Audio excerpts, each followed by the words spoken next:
Peace. Peace in highest heart love. Welcome to the YouTube live book reading. Oh my goodness. Do we have something special for today? So, the new book reading that we will be going into is by the great master teacher, Dr. John Henrik Clarke. I'm your moderator and narrator, Uriel Neville Riley. So, peace everyone. Had to do this right. Yes. Peace everyone. Highest heart love. We are live from the light. So what I have right here, I'm a tactician with this stuff. I wanted to connect a whole bunch of dots. We're in a time in the world where we need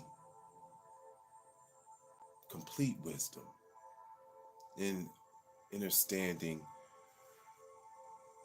that has been passed down to us.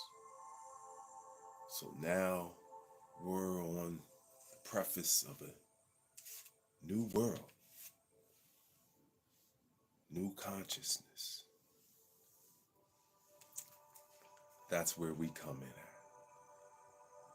Welcome all. Here we go. Dr. John Henrik Clarke. This is the book reading of Cheikh Anta and the New Light on African History. This is a time in our history that we must use, as Dr. Greg Carr says, momentum of memory to regain true wisdom. When I read Civilization or Barbarism by Dr. Cheikh Anta, the beginning foreword was honored by and written by Dr. John Henrik Clarke. This next book reading hugs one another. Master teacher and master teacher, shaking hands and embracing one another. As this metaphor suggests, true honor, sincere, genuine love and admiration. King's honor, king's energy is on display in this work. The consciousness foundation is rooted in this momentum of memory. And this is how we do it. I will start by reading the Civilization or Barbarism Foreword by Dr. John Henrik Clarke and lead into our new book reading, Highest Heart Love and Honor. Welcome all. Thank you for being here. It's that new time, right? Where we step it up another level, connecting the dots for all of us. This is very important. So, this is the new book that we will be reading. It's a brief book, and that's why, to connect the dots, I also wanted to bring in the great Civilization or Barbarism, which was the first book reading that I read on YouTube. So, since this is a tribute and honor to two of our elevated ancestors, we need to give it reverence, for this food is sacrament for all of us. Here we go. The foreword. And then we'll come back the next few days reading Cheikh Anta. and the new light on African history.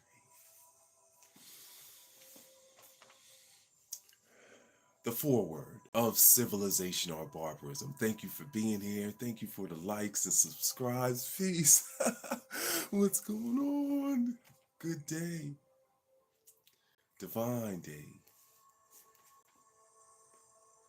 Cheikh Anta is considered to be one of the greatest scholars to emerge in the African world in the 20th century.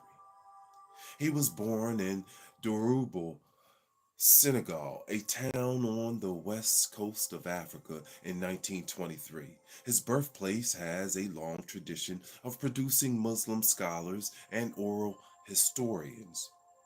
This is where his inspiration and interest in history, the humanities, and the social sciences from an African point of view began. The years of his life, 1923 to 1986, and the creation of his work were years of transition and change for the whole of the African world.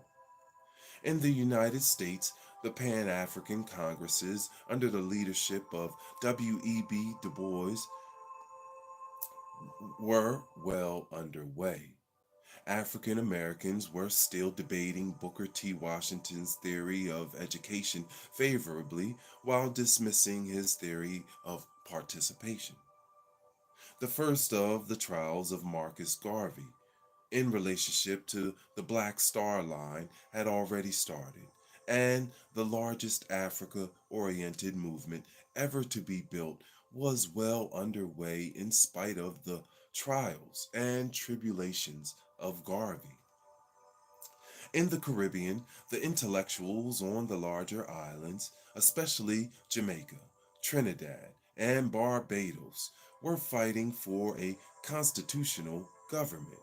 From the French speaking islands, Guadeloupe and Martinique, and from what was then called French Guiana, representatives were being sent to the French Parliament who spoke clearer and more precise French than most Frenchmen. In Africa, most of the warrior nationalists of the 19th century had either been driven into exile, imprisoned, or removed from power. Missionary trained Africans were capturing the attention of the colonial administrations. While the physical fight against colonialism had abated, the intellectual fight continued. From this period until the eve of the African independence explosion in the late 1950s, African political literature appeared mainly in South Africa and in West Africa, in Ghana, Nigeria, and Sierra Leone. In 1945, Caribbean islanders and Africans in England convened the Fifth Pan African Congress in Manchester. In attendance at the Congress were Kwame Nkrumah, who was one of the conveners, Jomo Kenyatta, Nnamdi Azikiwe, and of Nigeria, and Peter Abrams of South Africa, Amy Ashwood Garvey, the first wife of Marcus Garvey. Not one of these participants had forgotten the re-stimulation in African thought brought on by the Italian-Ethiopian War of 1935 through 1936 and the death of Marcus Garvey in 1940. They were meeting in part to pay tribute to Marcus Garvey and as a reminder that Africans had to reclaim Africa for Africans. Cheikh Anta Diop lived through the African independence explosion that began with the independence of Ghana in March 1958. The aftermath of this event was bright and hopeful, but unfortunately short lived. Diop lived to see Africa turned against itself. Motivated in part by its former colonial masters, who were still behind the scenes controlling the destiny of the continent. He lived to plan he lived to plan a solution that came to the attention of a few serious scholars. On the eve of his unfortunate passing, he was just beginning to reach the audience that would give him the recognition he deserved. All African people everywhere are closer to a better understanding of their history and destiny because of the personality and work of Dr. Cheikh Anta Diop. Using disciplines on linguistics, cultural and physical anthropology, history, chemistry, and physics that his research required, he forged new theoretical pathways and revealed new evidence in the quest to uncover the ancient origins and unifying principles of classical African civilization. He was not only an innovative theoretician, but he was also a pragmatist. He published works that offered programmatic suggestions for the political and economic unification of Africa. For example, in his book, Black Africa, the Economic and Cultural Basis for a Federated State, he presented a blueprint for saving the mineral wealth of Africa for generations still unborn. This book is neither widely read nor understood, and this is unfortunate because it is one of the more useful books. In some ways, he went beyond Pan Africanism. He was a scholar activist dedicated to science in the interest of his people. He saw Africa and its people as the hope of humanity. Civilization or Barbarism is Cheikh Anta Diop's magnum opus, and the last of his great contributions to the clarification of African world history. And in many ways, this book is a summation and an extension of his previous research. It is a refinement of his analysis and a final statement reflecting the completion of his mission. Through this book, he has left us an historical legacy that will inspire future historians and researchers who seek the truth about the role of Africa in world history. Before his untimely death, he had stated that this would be his last scholarly work. His intent was to devote the remainder of his life to the development of a political master plan that would save Africa for the Africans. Peace, peace, everyone. Welcome. We're reading the foreword of Civilization or Barbarism by Dr. John Henrik Clarke. And then we are going to lead into Cheikh Anta Diop and the new light on African history. So we're putting it all together to channel that momentum of memory, like Dr. Greg Carr liked to say, to help that for the next generations, because that's what this was written for. And so when we get their words, their work, we get to see the enlightenment from their wisdom of embodying the work. I first became aware of the writings of Cheikh Anta Diop in 1958 while reading the proceedings of the first and second conferences of Negro writers and artists. His work was a revelation to me because I had not encountered in print an African scholar so forthright in challenging prevailing misconceptions about African history and in putting forth a new creative view with documentation. When I read his contribution to this first conference, the cultural contribution and prospects of Africa, I began to inquire about his other writings.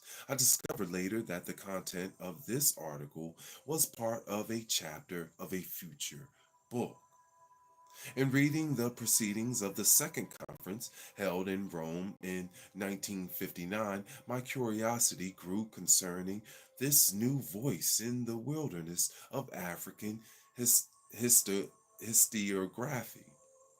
I then discovered that Presence Africane had published a comprehensive work by him on African history, the African origin of civilization, myth, or reality.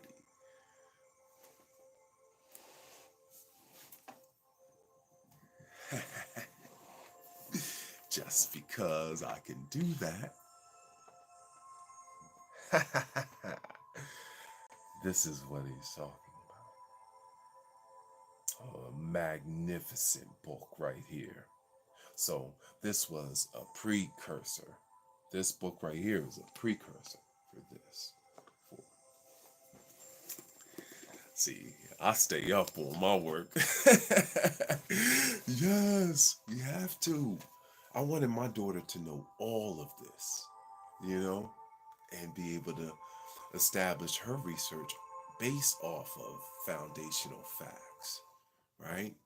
That's how we really do the work.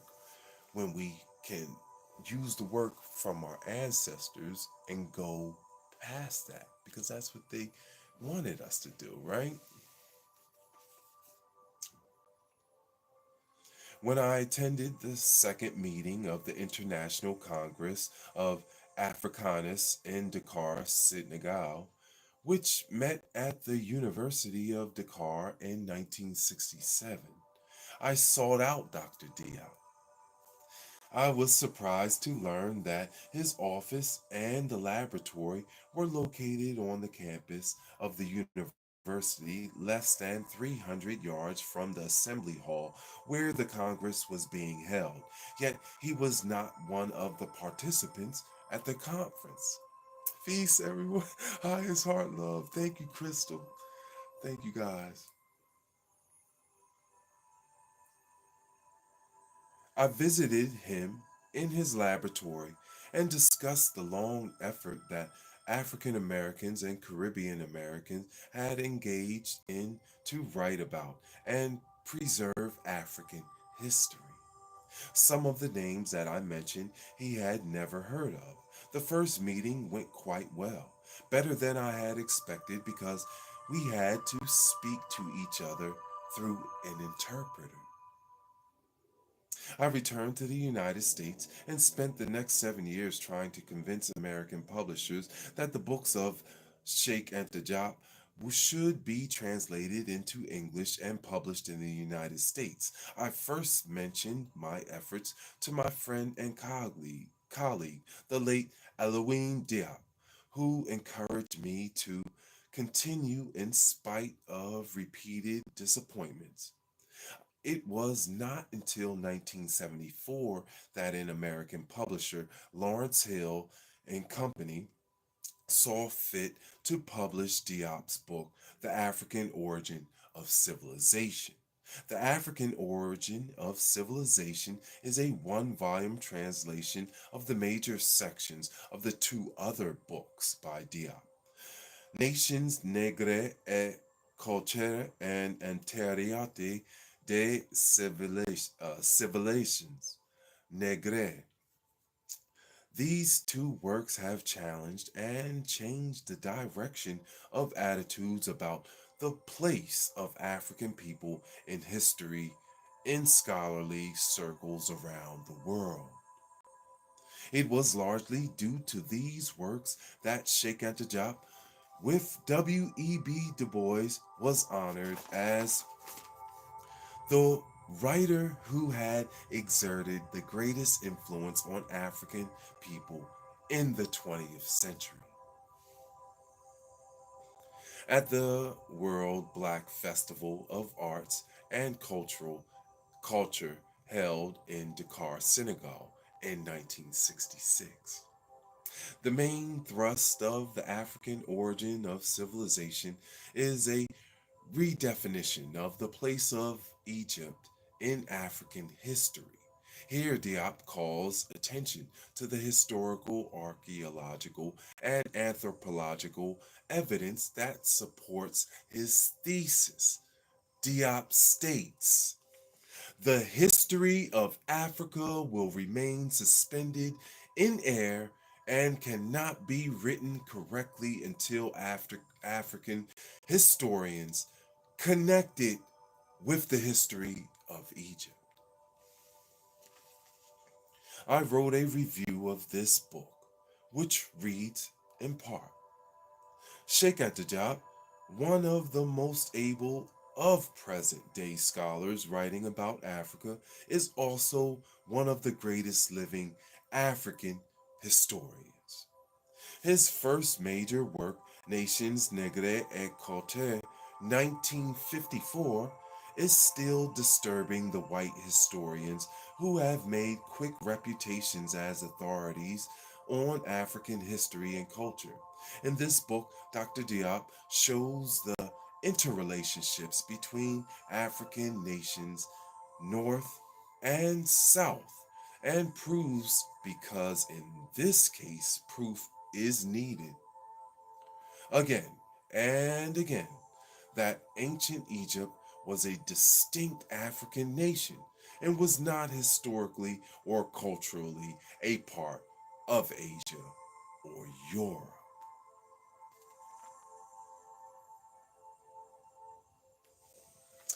That's a major key right there. A major key. With all the minerals and natural things that come out of Africa, we know Africa still is the last place on earth where the great migration happens between all animals.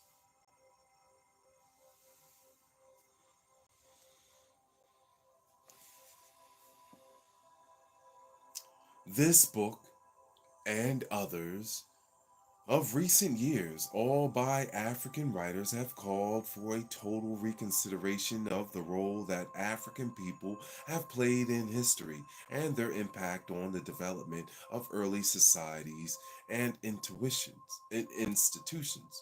In a review of Martin Bernal's book, Black Athena, the English writer Basil Davidson makes the following statement about how Egypt, as a part of Africa, was left out of world history.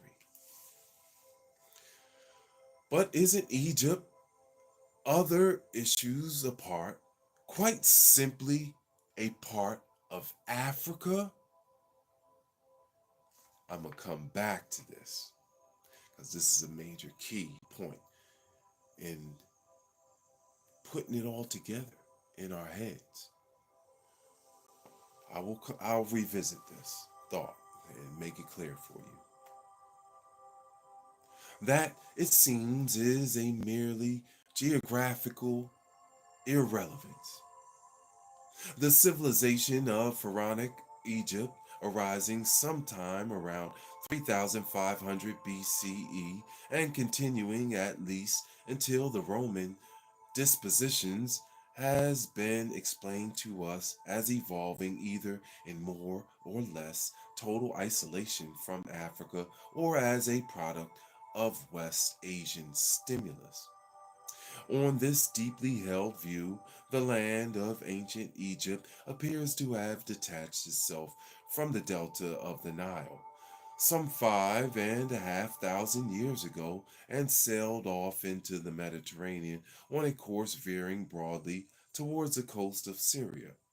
And there it apparently remained, floating somewhere in the seas of the Levant until Arab conquerors hauled it back to where it had once belonged. Now, that now what is one to make of this unlikely view of the case, coming as it has from venerable seats of learning? Does its strength derive from a long tradition of research and explanation? Is it what Europeans have always thought to be true? Have the records of ancient times been found to support it?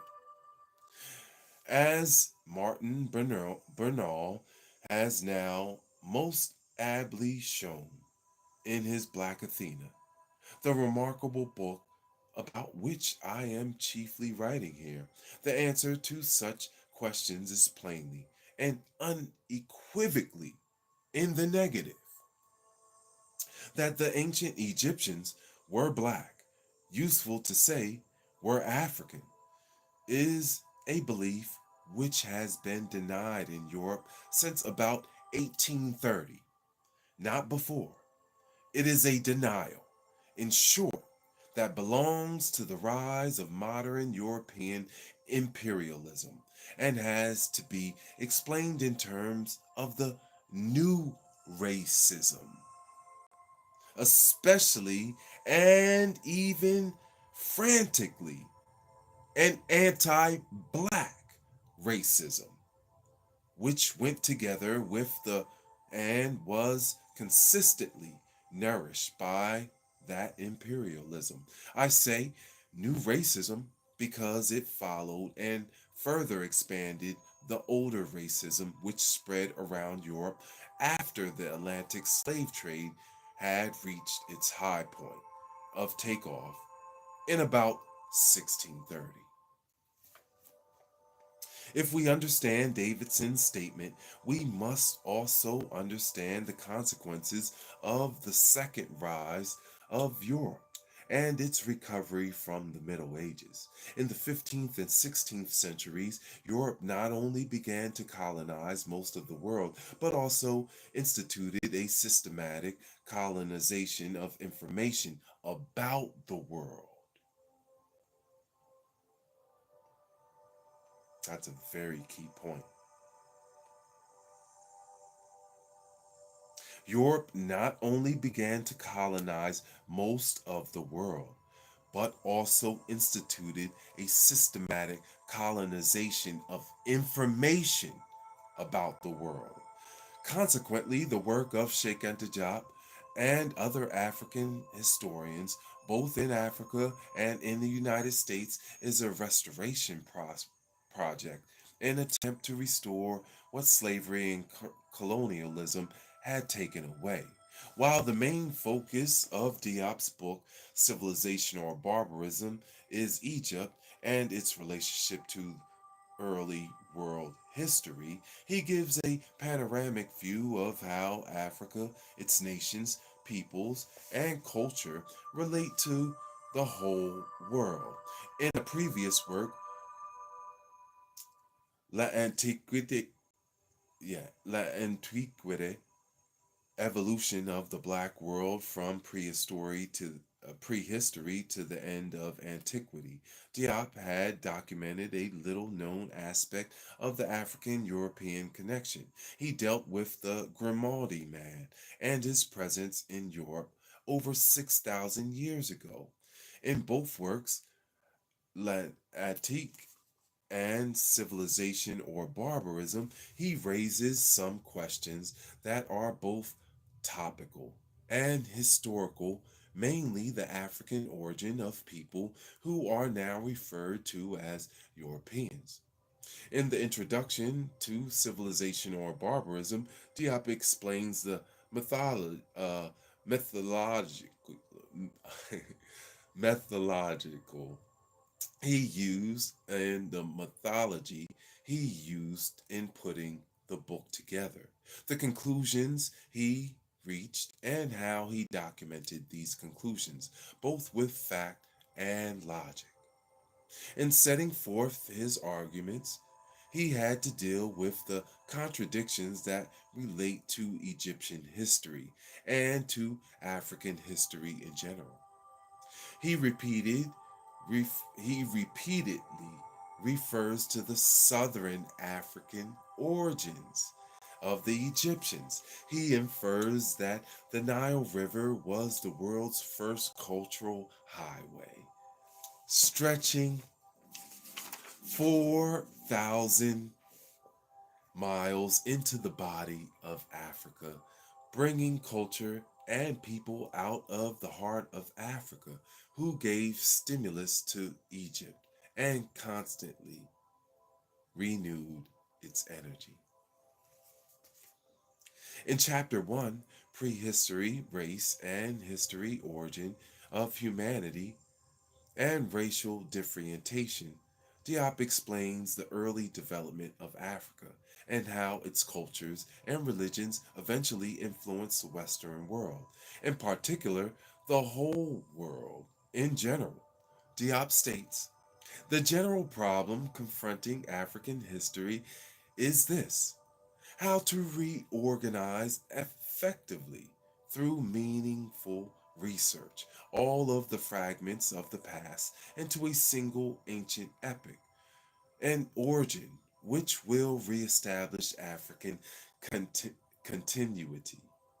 If the ancients were not victims of a mirage, it should be easy enough to draw upon another series of arguments and proofs for the union of history of Ethiopian and Egyptian societies with the rest of Africa.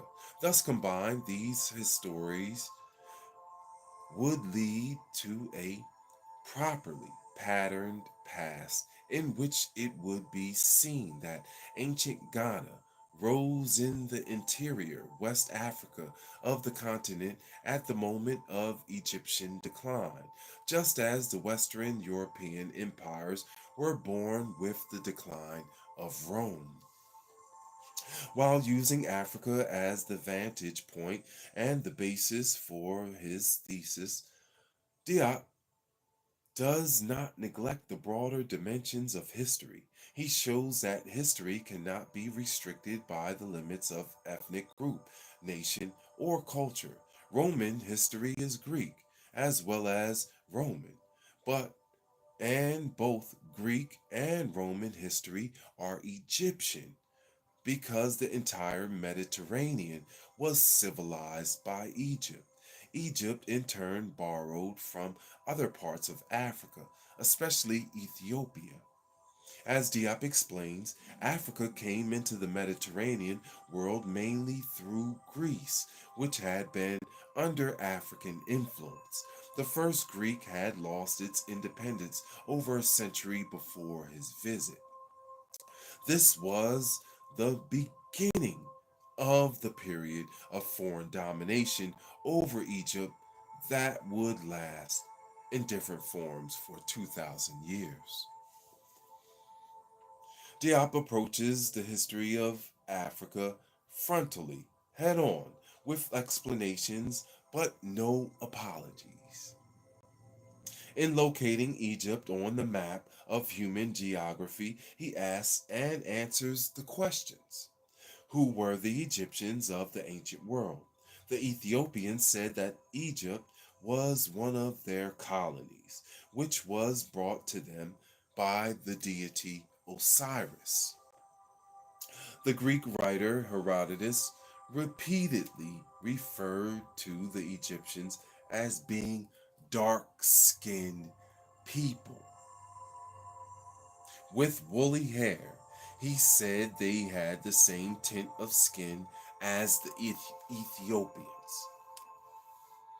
The opinion of the ancient writers on the Egyptians is more or less summed up by Gaston Maspero, 1846 to 1916, in The Dawn of Civilization, where he says, by the almost unanimous testimony of ancient historians, they, the Egyptians, belong to an African race which first settled in Ethiopia on the Middle Nile. Following the course of the river, they gradually reach the sea. The Greek writer Herodotus may be mistaken. Cheikh Anta tells us when he reports the customs of a people, but one must grant that he was at least capable of recognizing the skin color of the inhabitants of the countries he visited. His descriptions of the Egyptians were the descriptions of a black people. At this point, the reader needs to be reminded of the fact that at the time of Herodotus' visit to Egypt and other parts of Africa between 484 and 425 BCE, Egypt's golden age was over. Egypt had suffered several invasions, mainly the Kushite invasions coming from within Africa in 751 BCE, and the Assyrian invasions from Western Asia, called the Middle East, starting in 671 BCE. If Egypt, after years of invasions by other peoples and nations, was a distinct black African nation at the time of Herodotus, should we not at least assume that it was more so before these invasions occurred? And that would make only perfect sense, right? We look at the time and we see Egypt had control of their lands. They built monuments over them. They had an army. They had a government. The lands outside of them didn't have that. So it's only right to think, if you're a pharaoh in control of company and you start to explore more around your area and you don't see inhabitants with a governance, you say, well, I'm the governing body. That's mine too. Okay, yeah, this is mine too. And this is mine. And that's mine too. They're not going to say, "Oh, no, some people are over there, even though I'm the most powerful and governing body, I'm just going to let them." No. That that was never a thought. They said, "This is mine and this is mine." And that's what Hannibal was doing. Hannibal was just saying, "All right, y'all want to fight?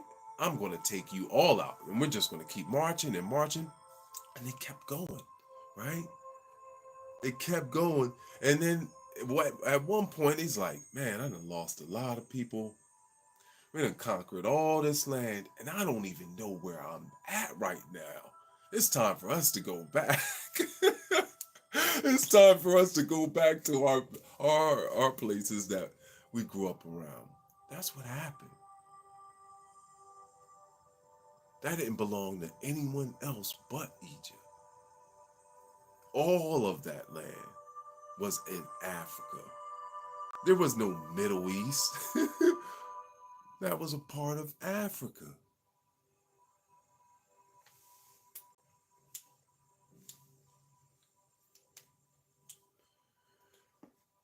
If Egypt is a dilemma in Western historiography, it is a created dilemma.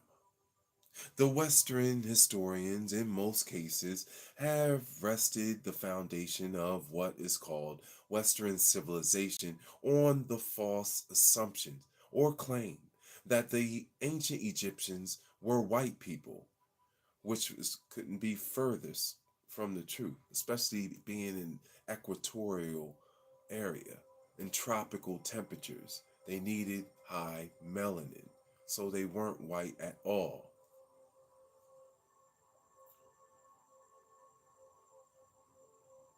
To do this, they had to ignore great masterpieces of the Egyptian history written by other white historians who did not support the point of view, this point of view, such as Gerald Massey's great classic Ancient Egypt, The Light of the World, 1907, and his subsequent works, The Book of the Beginnings and the Natural Genesis.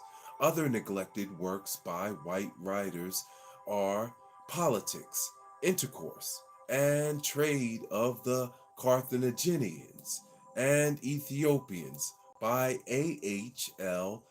Herring, 1833. The Ruins of the Empires by Count C.F. Volney, 1787. In this book, Egypt, Sir E.A. Wallace Budge states, the prehistoric native of Egypt, both in the Old and New Stone Ages, was African, and there is every reason for saying that the earliest settlers came from the south. He further states, there are many things in the manners and customs and religions of the historic Ethi- um, Egyptians that suggest that the original home of their ancestors was in a country in the neighborhood of Uganda and Punt. European interests in Ethiopia and the origin of civilization dates from the early part of the 19th century and is best reflected in the little known, though important, paper in Carl Richard Lipsis's incomparable survey of the monumental ruins in the Ethiopian Nile Valley in 1843 to 1845 or 1844. The records found by Lipsis tend to show how Ethiopia was once able to sustain an ancient population that was numerous and powerful, enough not only to challenge, but on a number of occasions to conquer completely the populous land of Egypt.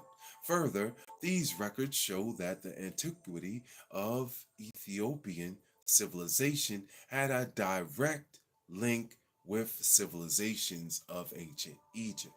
Many of the leading antiquarians of the time based largely on the strength of what the classical authors, particularly Diodorus Siculus and Stephanus of Byzantium, had to say on the matter were exponents of the view that the ancient Ethiopians, or at any rate the black people of remote antiquity, were the earliest of all civilized peoples, and that the first civilized inhabitants of ancient Egypt were members of what is referred to as the black race, who entered the country as immigrants from Ethiopia. A number of Europe's leading African historians are Bruce, Count Volney, Fabre de Olivet, and Herein, in spite of the fact that these writers defended these theses with all the learning at their command and documented their defense. Most present day African historians continue to ignore their findings. In 1825, German backwardness in this respect came definitely to an end. In that year, Arnold Harriman Harine, 1760 to 1842, professor of history and politics in at the University of Göttingen and one of the ablest of the early exponents of the economic interpretation of history, published in the fourth and revised edition of his great work, Ideen über die Politik den Wiske an den Rande der Wormschen Volker der Aten Field, a lengthy essay on the history, culture, and commerce of the ancient Ethiopians. This essay profoundly influenced contemporary writers in its conclusion. that it was among the ancient black people of Africa and Asia that international trade first developed, and that as a byproduct of these international contacts, there was an exchange of ideas and cultural practices that laid the foundation of the earliest civilizations of the ancient world. The French writer Count C.F. Volney, in his important work The Ruins of Empires, extended this point of view by saying that the Egyptians were the first people to obtain the physical and moral sciences necessary to civilized life.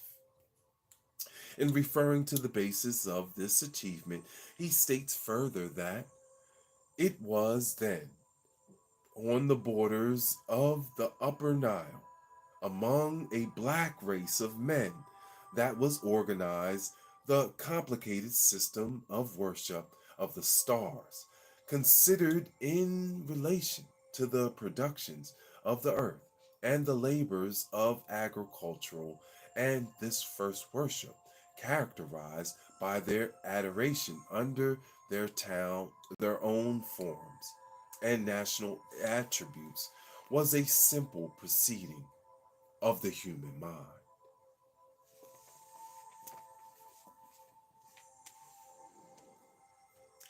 Over a generation ago, African American historians such as Carter G. Woodson, W.E.B. Du Bois, Willis N. Huggins, J.A. Rogers, and Charles C. Seifert read the book works of these radical writer historians and began to expand on their findings. This tradition has continued and is reflected in the works of present day black historians, such as John G. Jackson's Introduction to African Civilization, 1970,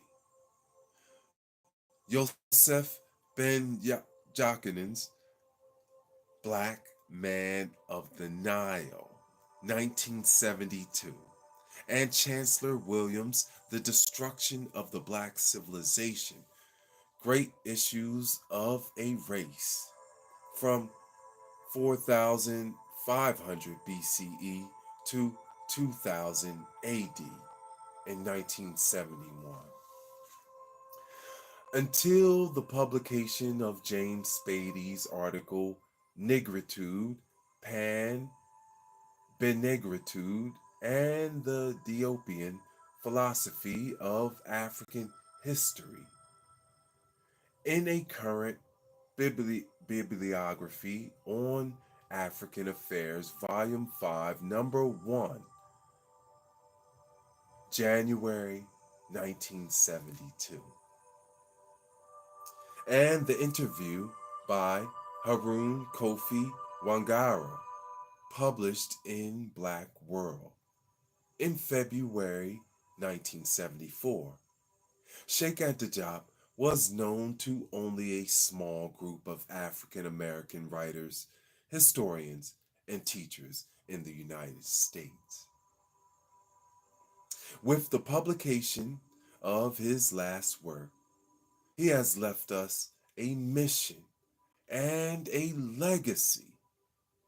Carrying out this mission and honoring this legacy is the greatest monument that we can erect to him. He will rest in peace only when his people are free of foreign domination and are secure in their understanding of their role in world history. Dr. John Henrik Clarke, Professor Emeritus, Department of Africana and Puerto Rican Studies, Hunter College, New York City, August 1990.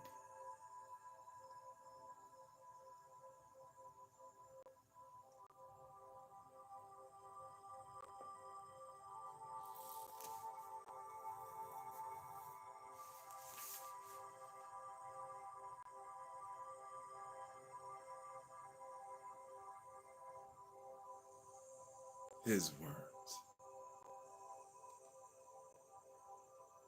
For Dr. John Henrik Clarke, you can see his reverence and gratitude for Dr. Cheikh and Diop is on display. That's the foreword of Civilization or Barbarism, written by Dr. John Henrik Clarke. Honor and love to all those before. So it's a new day, and we will begin a new book. Cheikh and Diop. And the New Light on African History by the great and honorable Dr. John Henrik Clarke. I'll see you soon, and we will go into this book reading. I love you so much, guys. Thank you for reading with us. Highest heart, love, and honor. Happy Sabbath Saturday. Much love. This momentum of memory must pass on. It's our duty to reclaim our real power.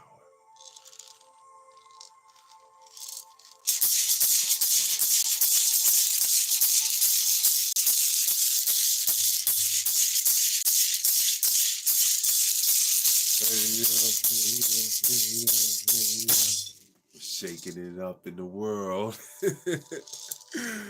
Highest heart love, guys. Y'all have a wonderful day, and I will talk to you soon. Thank you for all the love in the chat. We'll talk to you soon, guys. Peace and highest heart love. Thank you.